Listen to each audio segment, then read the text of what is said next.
Barbara, who do we have on the line? We have Polly. All right, let's talk to Polly.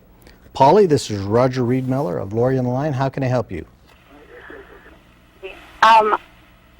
In August of last year, my diabetic husband, when he was hired for this over-the-road trucking company out of his hometown, he died while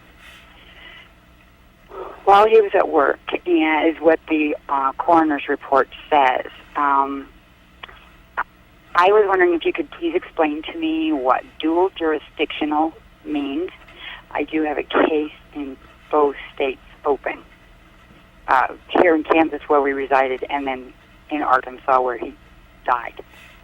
And if you can tell me or explain to me what exactly is the employer's financial responsibility, if any. All right.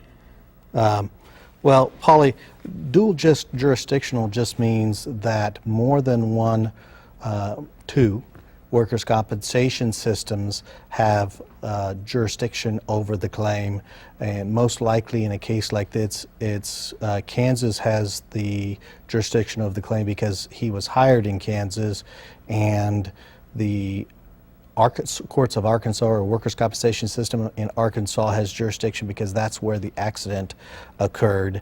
And so under laws with respect to dual jurisdiction, generally speaking in Kansas, you cannot double your benefits, but if Arkansas's laws are better in certain areas than Kansas, then you can recover the better benefits in Arkansas. You might recover the primary benefits from Kansas and the better benefits in Arkansas.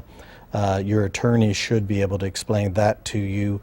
With respect to financial responsibility, if you can prove that more probably than not the work conditions or the work accident caused the death, then under Kansas law, he would be entitled to $250,000 in, or I should say, the heirs are entitled to $250,000 in workers' compensation benefits payable in accordance with a schedule, and it depends upon how many heirs are or have survived as to how that schedule is broken out. But basically, it's $40,000 in a lump sum, and the remainder payable over the period of time it takes to pay the $250,000.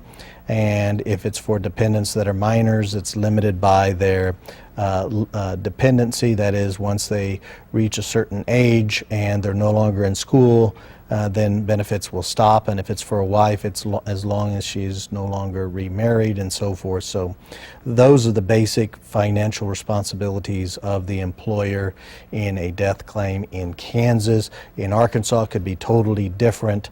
And so then, of course, you should talk to your lawyers in Kansas and Arkansas to determine just exactly what benefits are ultimately going to be paid for the heirs of your husband.